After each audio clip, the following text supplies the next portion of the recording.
Hey people, it's Nias talking. This is another Black Heroes video. This is from Walter Rodney, and this is from the Walter Rodney Foundation.org. Walter Anthony Rodney was born to Edward and Pauline Rodney in Georgetown, Guyana on March 23rd, 1942. He developed into an intellectual scholar and was recognized as one of the Caribbean's most brilliant minds. Rodney's academic record is filled with awards, open scholarships, and honors. He attended Queen's College, the top male high school in Guyana. In 1980, he graduated first in his class, winning an open scholarship to the University of the West Indies, UWI. He pursued his undergraduate studies at UWI Model Campus in Jamaica, where he graduated with first-class honors in history in 1963.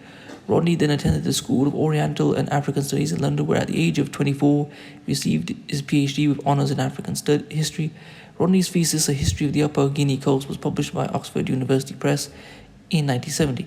Rodney combined his scholarship with activism and became a voice for the underrepresented and disenfranchised. This distinguished him from his academic colleagues.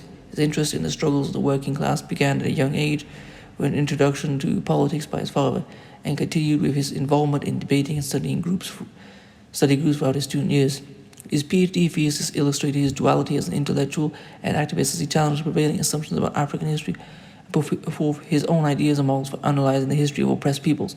Influenced by the Black Power movement in the U.S., Third World revolutionaries, and Marxist theory, Rodney began to actively challenge the status quo.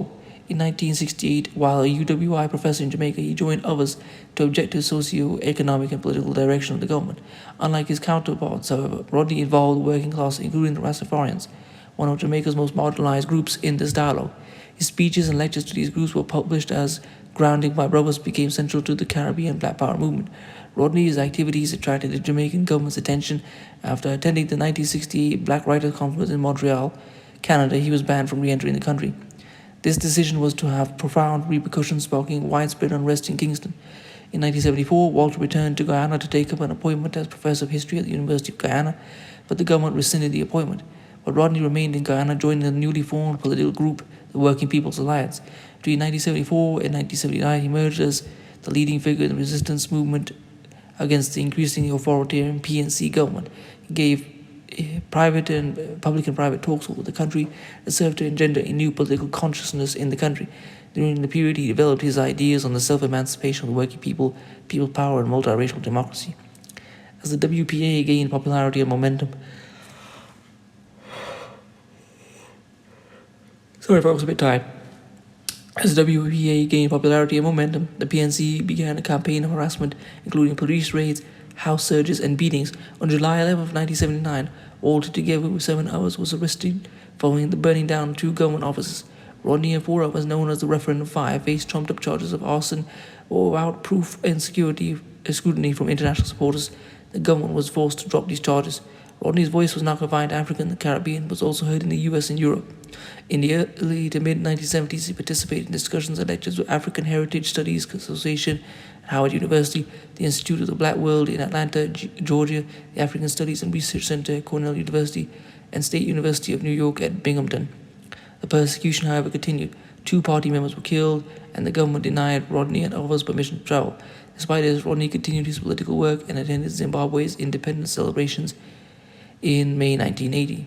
On Friday, June 13th, 1980, Walter Anthony Rodney was assassinated by a bomb in Georgetown, Guyana. He was 38 years old. Though Rodney lived with constant police harassment and frequent threats against his life, he nonetheless managed to complete 4 books in the last year of his life. An academic work, A History of the Guyanese Working People, 1881 to 1905, A Political Call to Action, People's Power, No Dictator, and 2 children's books, Kofi Badu out of Africa and Lakshmi out of India. Walter Rodney was married to Patricia Rodney, and together they have 3 children, Shaka, Kanini, and Asha. They also have 3 grandchildren, Asia, Kai, and Sky. Well, I hope you've enjoyed this. Please comment, rate, share, and subscribe. I'm going to leave this article in the description. If you want to support this channel, leave my GoFundMe. If you want to follow me on Instagram, I'll leave that there as well. If you like to buy one of my t-shirts, I'll leave that there as well. Peace.